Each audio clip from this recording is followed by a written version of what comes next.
매번 돌아오지 말라. 그렇게 타일러 건을 보람도 없이 다시 돌아왔구나.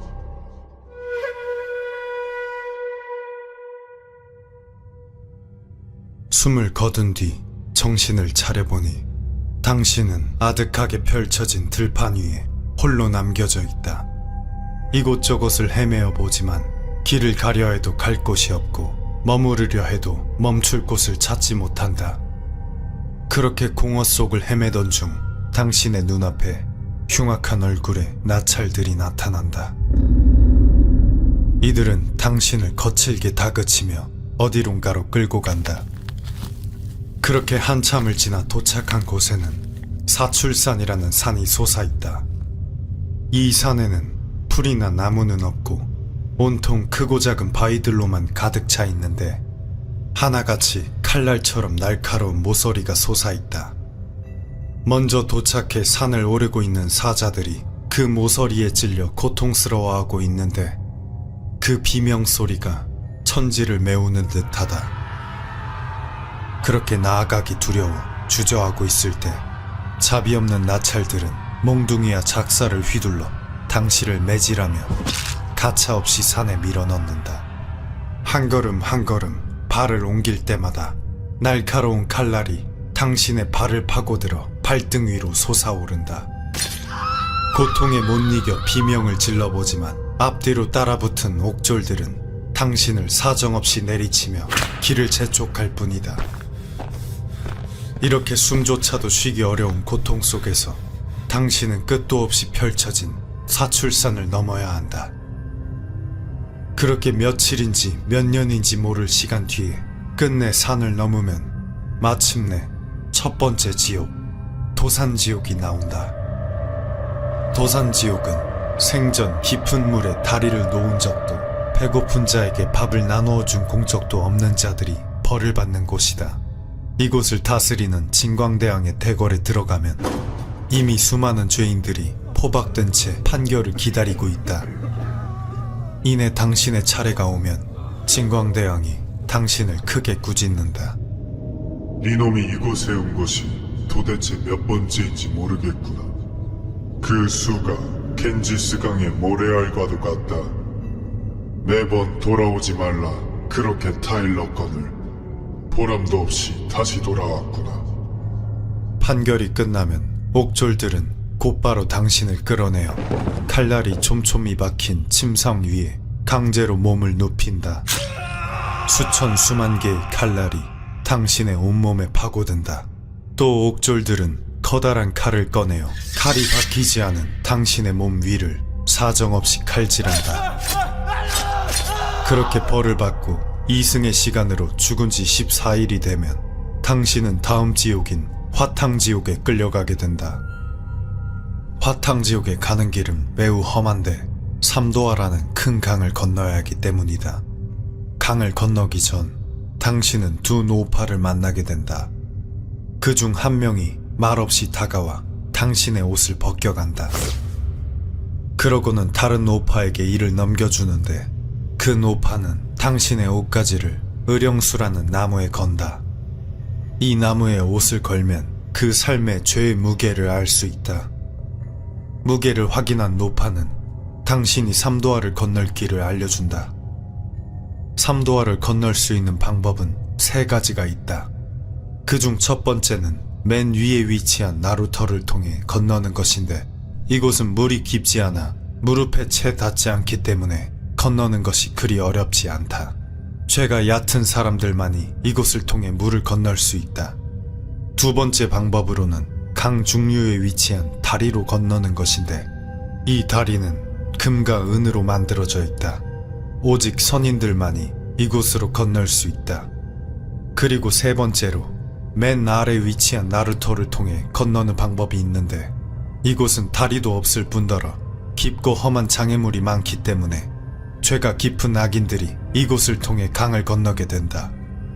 이 길은 물살이 매우 급하여 그 빠르기가 화살과도 같고 독사들이 우글거리는 집채만한 파도가 사납게 몰아치는 곳이다.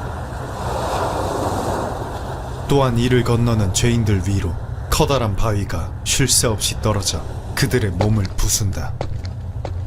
이에 두려워 물밑으로 몸을 숨기면 기다리고 있던 거대한 뱀이 아가리를 벌려 그들을 삼키고 물 밖으로 도망쳐 나오면 야차들이 사정없이 활을 쏘아댄다. 그렇게 죄인들은 강을 건너는 동안 몸이 가루가 되고 몸이 찢겨 죽기를 수천 수만 번을 반복하게 된다. 그리고 우여곡절 끝에 강을 건너면 마침내 초강대왕의 대궐에 이를 수 있다. 화탕지옥은 목이 마른 자에게 물을 주거나 헐벗은 자에게 옷을 준 공덕이 없는 자들이 벌을 받는 곳이다. 대왕의 판결을 받은 죄인들은 곧 무쇠가 끓는 가마솥에 던져진다. 죄인들은 뜨거움에 못 이겨 자지러지며 허우적대지만 솥을 빠져나갈 방도는 없다.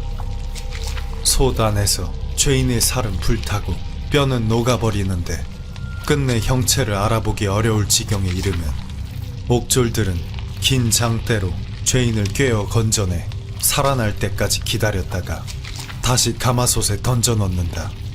그렇게 끓는 솥에서 형벌을 받다가 죽은 지 21일이 지나면 당신은 세 번째 지옥인 한빙지옥으로 끌려가게 된다. 한빙지옥에 가기 위해서는 업관이라는 관문을 반드시 거쳐야 하는데 이곳은 16개의 뿔을 단 도깨비가 지키고 있다. 도깨비는 눈에서 번개불을, 입에서는 불꽃을 뿜어대며 호통친다. 여기를 지나야 할 정도라면 너는 사람을 죽이거나 남의 물건을 강제로 빼앗은 자일 것이다.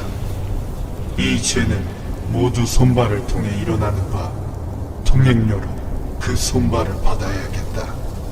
그러고는 말이 채 끝나기도 전에 번개처럼 칼을 휘둘러 당신의 손발을 빠르게 잘라내고는 철판 위에 늘어놓는다.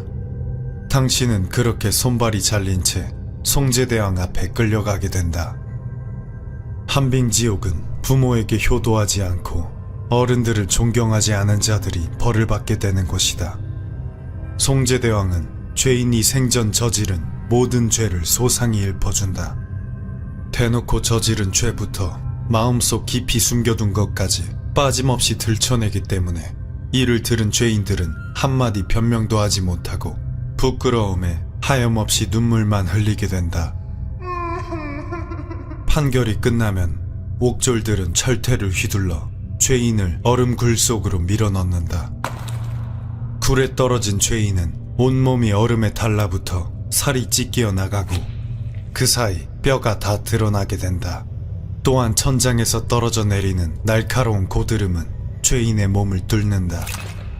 그렇게 벌을 받는 중 죄인의 몸이 얼어 굳어지게 되면 옥졸들은 바늘로 죄인의 몸을 찔러 산산조각 내고 짓밟아 으깬 뒤 구덩이에 던져 넣는다.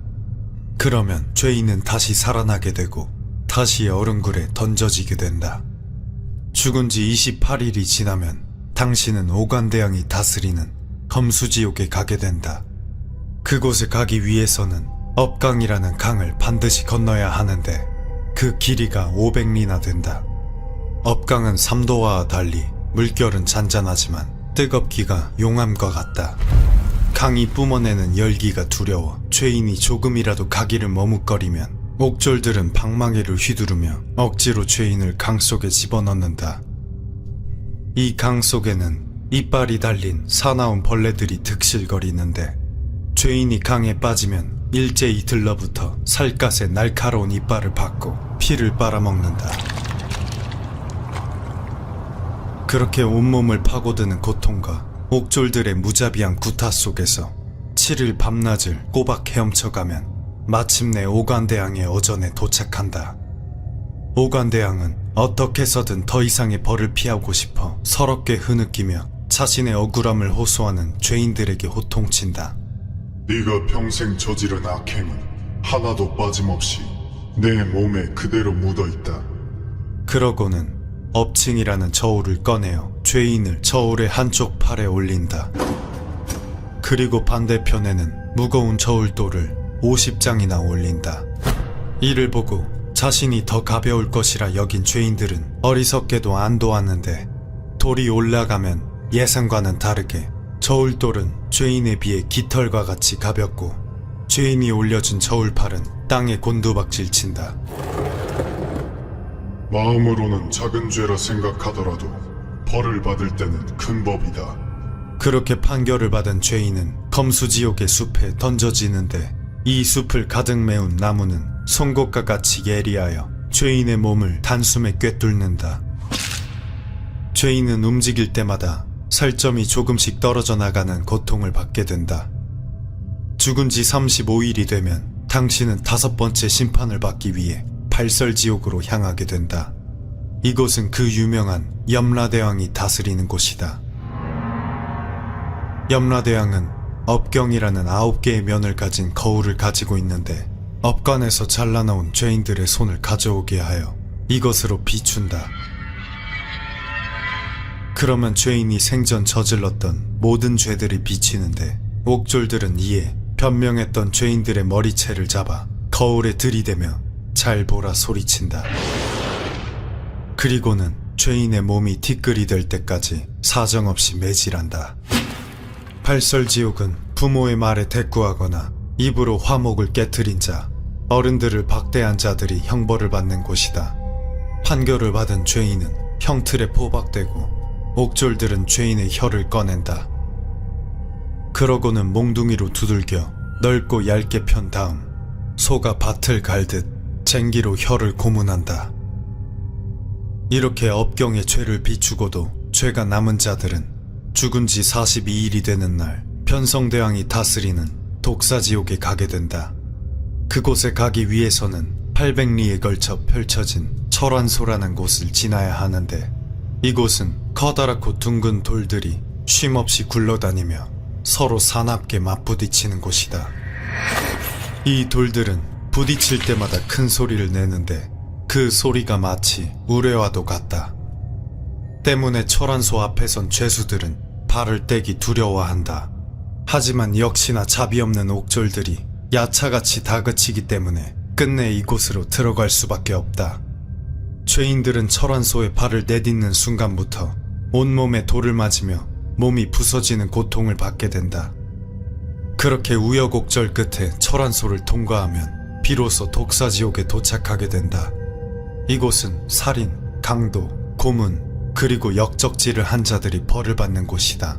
이곳에서 유죄로 판명난 자들은 굶주린 뱀들이 가득한 구덩이에 던져지게 되는데 독사들은 죄인의 몸을 휘감고 살점을 끊임없이 물어뜯는다. 독사지옥의 편성대왕은 겉으로는 엄격하지만 그 안으로는 자비로움을 가지고 있는 대왕인지라 죄인의 유족들이 죽은 자를 위해 좋은 일을 하면 죽은 자가 조금 더 좋은 곳에 갈 수 있도록 도와주기도 하는데 그래서 죄인들은 이에 집착하여 어리석게도 날마다 벌을 받으면서도 가족들이 이승해서 자신을 위해 공덕을 쌓아주기만을 기다린다.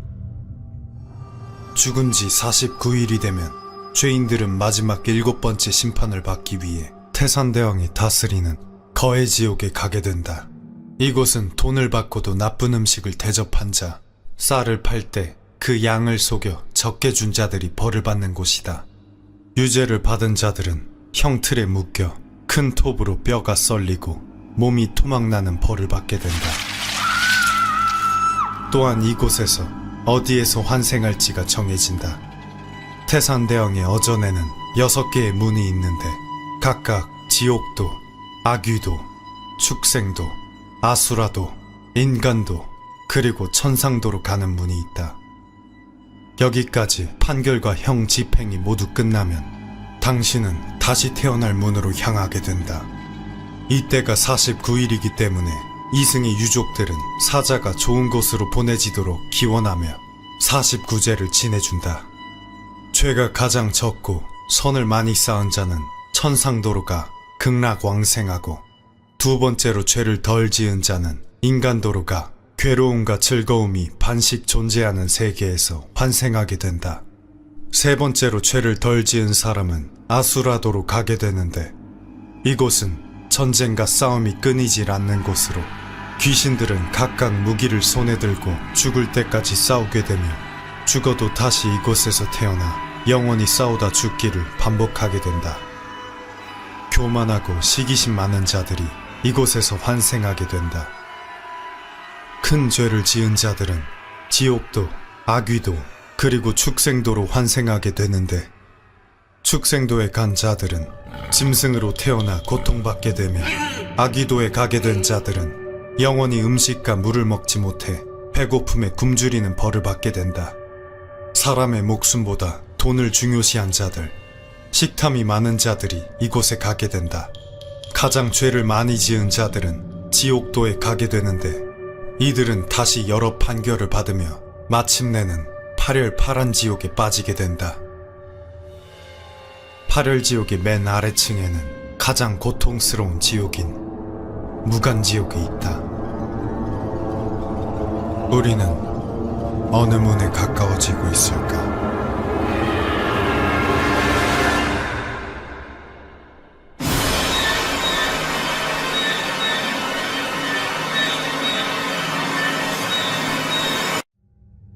매번 돌아오지 말. 이에 사냥꾼은 두려움에 떨며 칼을 집어들었다. 하지만 거인은 사냥꾼이 있는 방 쪽으로 오지 않고 집 반대편으로 걸어갔다. 그리고 저편에서 문이 열리는 소리가 나더니 이무기가 요동치는 듯한 굉음이 울려왔다.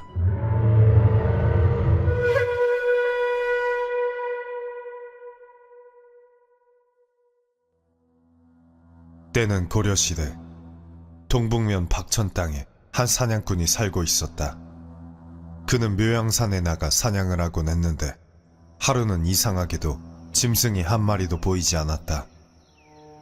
그렇게 하루 종일 허탕만 치고 빈손으로 돌아가려던 찰나 돌연 사슴 한 마리가 수풀에서 튀어나왔다. 이에 사냥꾼은 곧바로 사슴을 쫓아갔다. 하지만 그가 아무리 달려도 사슴은 가까워지지 않았고 화살을 쏘아도 맞을 듯 말 듯 계속해서 빗나갈 뿐이었다. 그렇게 한참을 쫓아도 잡을 수 없자 사냥꾼은 이내 포기하고 돌아가려 했다. 그때 사슴이 어디선가 불쑥 나타나더니 다시 사냥꾼의 눈앞에 얼쩡거렸다. 요망한 사슴이로구나. 내 오늘 너를 꼭 잡아야겠다. 그렇게 사냥꾼이 오기를 가지고 계속해서 쫓고 있는데 사슴이 또다시 어디론가 사라져버리더니 이번에는 다시 나타나지 않았다. 사냥꾼이 그제서야 정신을 차려보니 자신이 너무 멀리였다는 것을 깨달았다. 하늘을 보니 어느덧 해도 뉘엿뉘엿 지고 있었다. 이거 낭패로구나. 사냥꾼은 산을 빠져나가려 숲을 이리저리 돌아다녔지만 도무지 길을 찾을 수 없었다. 그러던 중 바위 절벽 사이 좁은 계곡 하나를 발견했다. 이곳의 길이 좁으니 하룻밤 범이라도 피해야겠다. 그렇게 절벽 사이로 들어가니 그 안에는 기이하게도 마치 사람이 낸 듯한 길이 이어져 있었다.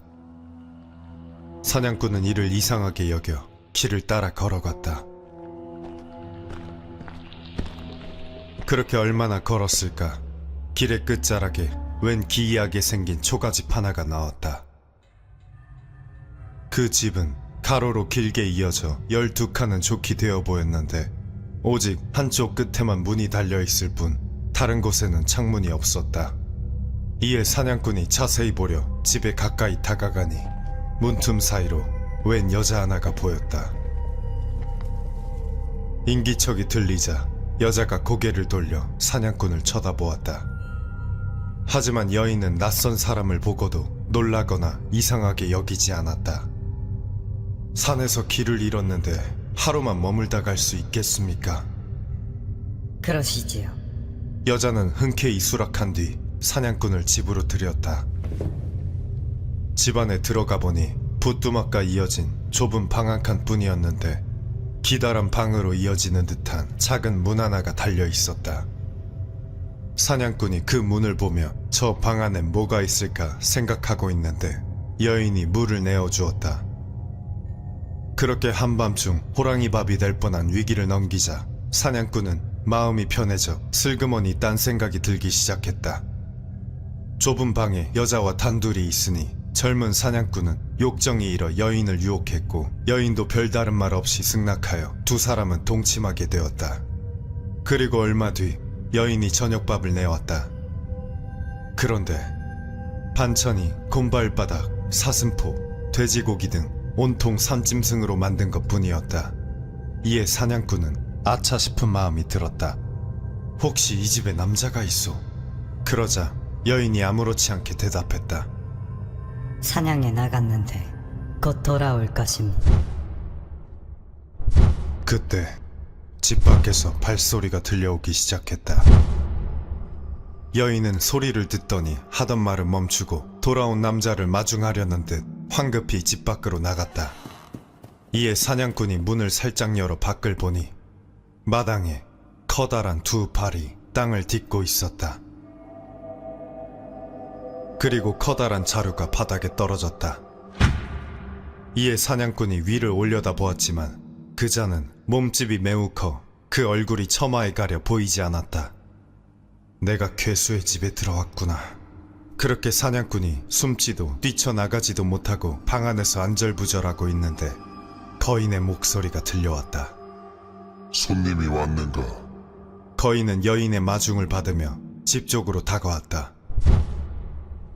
이에 사냥꾼은 두려움에 떨며 칼을 집어들었다. 하지만 거인은 사냥꾼이 있는 방 쪽으로 오지 않고 집 반대편으로 걸어갔다. 그리고 저편에서 문이 열리는 소리가 나더니 이무기가 요동치는 듯한 굉음이 울려왔다. 이에 사냥꾼은 옆방에서 일어나는 일을 보기 위해 방 안의 문을 살짝 열어보았다. 그러자 거인의 얼굴이 나타났다. 거인은 기다란 방에 몸을 집어넣고 누워 있었다. 당신은 하루 종일 사슴을 쫓았는데도 잡지 못했소. 거인이 어떻게 알았는지 사슴에 대한 이야기를 하자 사냥꾼의 두려움은 한층 더해졌다. 그렇소. 그렇게 사냥꾼이 온몸을 떨며 대답하자 거인이 낌새를 알아차린 듯 그의 얼굴을 가만히 보더니 물었다. 당신 혹 저 여인과 동침하였소? 사냥꾼은 속으로 생각했다. 생김새를 보나 사슴에 대해 알고 있는 것을 보나 이자의 신령함은 보통이 아닌 것 같다. 이미 내가 지은 죄도 알고 있을 터 거짓을 고해도 소용이 없을 것이다. 그리고는 사실대로 털어놓았다. 그렇소. 당신이 나를 죽여도 할 말이 없소. 그러자 거인이 웃으며 말했다. 걱정하지 마시오. 내가 저 사람을 데리고 있긴 하지만 음식만 마련해 줄 뿐 나와는 관계가 없소이다. 그러고는 여인에게 말했다. 상을 내와 주시오. 이에 여인이 나가더니 이내 돼지 잡는 소리가 들려왔다. 그러고는 금방 상을 내왔는데 피가 뚝뚝 떨어지는 날고기가 쟁반 위에 산더미처럼 쌓여 있었다. 거인은 누운 채 그 자리에서 돼지 한 마리를 모두 먹어치우고는 말했다. 난 이만 잘 테니 두 사람은 그 방에서 함께 자도록 하시오. 사냥꾼은 여인과 한 방에 누웠으나 의심이 생기고 두려움이 일어 아무것도 하지 않고 뜬 눈으로 밤을 지새웠다. 하지만 걱정과 다르게 밤새 방문은 열리지 않았고 사냥꾼은 무사했다. 날이 밝자 거인은 전날과 마찬가지로 날고기를 잔뜩 먹고는 몸을 이끌고 집 밖으로 나갔다. 이에 사냥꾼이 따라 나가 거인을 올려다보니 과연 그 몸집이 매우 거대하여 8장은 좋게 되어 보였다. 거인은 마당에 앉더니 사냥꾼의 얼굴을 유심히 들여다보았다. 내 손님을 보니 역시 정말 복이 많소이다. 그러고는 근처 석굴에 손을 뻗어 무언가 가득 담겨있는 그물을 꺼냈다. 사실 손님이 어제 이곳에 오게 된 것은 내가 이끌었기 때문이라오. 이것을 가지고 가시오. 이에 사냥꾼이 그물 안을 보니 온갖 값진 가죽들이 가득 들어있었다. 나는 이제 갈 곳이 있어 집을 떠나야 하니 저 여인과 함께 산을 나가도록 하시오. 가죽들을 팔면 재산으로 삼기 충분할 것이오. 이에 의아한 사냥꾼이 말했다. 하룻밤 재워주신 것도 고마울 따름인데 이렇게 귀한 물건들을 주시다니 받을 수 없습니다. 그러자 거인이 미소를 띄우며 말했다. 내 당신에게 부탁할 것이 있어 그러니 사양하지 마시오. 그러고는 집 뒤쪽을 가리키며 말했다. 저길로 나가면 바다가 나올 것이오. 나온 길로 곧장 해안을 따라 걷다가 멀리 배가 보이면 그곳에서 멈춰 계시오. 당신 혼자 이것들을 들기엔 힘에 부칠 테니 내가 짊어지고 따라가겠소.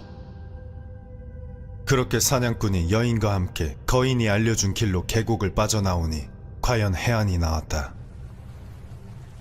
그리고 멀리 배가 보이는 곳에서 기다리니 잠시 후 거인이 나타났다.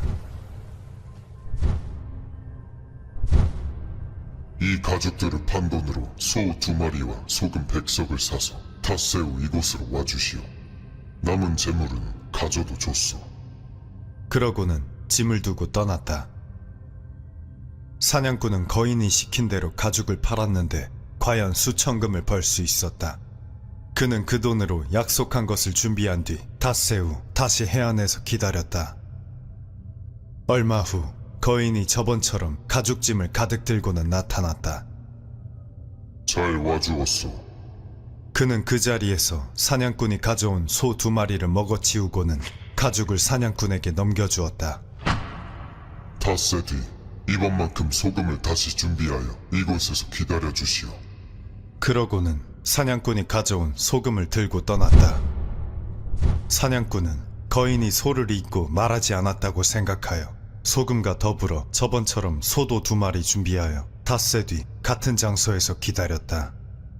그리고 거인이 또 가죽을 짊어지고 나타났다. 그는 가죽을 쏟아놓고 자루에 소금을 담다가 소를 보더니 싫다는 듯 고개를 저으며 말했다. 내가 소를 먹고 싶었다면 왜 말하지 않았겠소. 이것은 이제 받을 수 없으니 도로 가져가시오. 그렇게 거인이 소금만을 가지고 떠나려 하니 사냥꾼이 그를 붙잡으며 말했다. 우리는 잘 모르는 사이이나 당신은 내게 만금에 달하는 가죽을 주었습니다. 감사하는 마음에서 우러나와 드리는 것이니 맛이라도 보시지요. 그렇게 사냥꾼이 거듭 청하니 거인이 손가락으로 무언가를 셈하고는 말했다. 좋소. 당신의 마음이 그렇다면 내 닷새를 늦춰서라도 당신의 성의를 받겠소. 그러고는 그 자리에서 소를 먹어치웠다. 이제 마지막이요. 오늘 이후로는 당신과 만날 수 없을 것이요. 스스로를 보호하여 잘 지내도록 하시오. 그렇게 거인이 떠나려 하자 사냥꾼이 다시 거인을 붙잡고 말했다. 이유는 모르겠으나 마지막이라 말씀하시니 그 이름이라도 알고 싶습니다. 그러자 거인이 난색을 보이며 말했다. 우리의 법이 있으니 그것은 알려줄 수 없소이다. 거인이 거절하자 사냥꾼이 무릎을 꿇고 말했다. 사귐에 있어 서로의 부류를 아는 것은 중요한 일입니다. 큰 은혜를 받고도 은인의 이름조차 알지 못하니 마음이 편치 않습니다. 그러니 부디 알려주시지요. 당신은 도깨비이십니까? 아니면 산신령이십니까? 그러자 거인은 어쩔 수 없다는 듯 말했다. 내년 단오날 낙동강의 나루터에서 기다리시오. 초립을 쓰고 푸른 도포를 입은 젊은이가 검정 조랑말을 타고 나타날 것이오. 그 사람에게 물으면 답을 알 수 있을 것이오. 그러고는 소금을 메고 유유히 사라졌다. 사냥꾼은 거인이 사라지는 모습을 보면서 한편으론 의심이 남아있으면서도 다른 한편으로는 슬픔을 느꼈다. 사냥꾼은 박천으로 돌아가 함께 산을 빠져나온 여인과 혼인하고 거인이 주고 간 가죽을 팔아 서북면에 큰 부호가 되었다. 그리고 시간이 흘러 이듬해 단오날이 다가오자 그는 낙동강으로 향했다. 그리고 강의 나루터에서 조금을 기다리니 과연 거인의 말대로 검은 조랑말을 탄 청년이 나타났다. 사냥꾼은 그에게 예를 올리고 거인과 있었던 일을 말하며 그의 정체에 대해 물었다. 이야기를 들은 청년이 구슬프게 탄식하며 말했다. 이는 좋은 소식이 아니구려. 왜 그렇습니까? 거인은 스스로 목숨을 끊으러 간 것이오. 목숨을 끊다니 그는 내게 고기와 소금을 받아갔소. 그러자 청년이 고개를 저으며 말했다. 그것은 우라는 거인입니다. 천지에 흩어져 있는 순수한 양기가 그 힘이 충분하면 영웅으로 태어나 천하를 태평케 하지만 그 힘이 부족해 그러지 못하면 우가 됩니다. 우는 산속에 숨어 그 모습을 드러내지 않다가 세상에 애군이 닥쳐올 것 같으면 스스로 목숨을 끊어 우주로 흩어져 영웅을 탄생시킵니다. 이때 우는 다른 먹을 것을 끊고 소금을 먹습니다. 소금 100석을 먹으면 몸이 쇠약해지고 닷새 후 또다시 소금 100석을 먹으면 끝내 죽게 되는데 중간에 날고기를 먹으면 죽는 기간이 닷새 미뤄집니다. 그가 당신이 가져간 두 번째 고기를 고사한 것은 이 때문입니다. 그렇게 이야기를 들은 사냥꾼이 슬픔에 젖어 침울해하자 청년이 이어 말했다. 당신의 복은 축하할 만하니 우가 그걸 알고 자신을 돕게 한 것입니다. 그 대가로 덕 있는 처자를 맡기고 부를 누리게 해준 것이지요. 다만 청년은 길게 탄식하고는 말을 이었다. 이제 우가 죽었으니 30년도 안 되어 호걸들이 도처에서 일어날 것이요. 고려 왕조가 위태롭겠구려. 이야기를 마친 청년은 배에 올랐다. 이에 사냥꾼은 고개 숙여 살해한 뒤 물었다. 선생의 함자는 어떻게 되십니까? 그러자 청년이 말했다. 나는 정몽주란 사람입니다. 그로부터 3년이 채 되지 않아 고려는 정말로 큰 난리를 겪기 시작했고 허다한 영웅이 연달아 일어났다. 후한 말을 방불케 하는 난세는 몇십 년간이나 이어졌고 수많은 사람들이 비참한 죽음을 맞이했다. 하지만 사냥꾼의 집안은 무사하여 죽은 사람이 없었다고 한다. 그리고 과연 정몽주의 말대로 고려 왕조는 30년도 안 되어 멸망하고 조선이 세워졌다.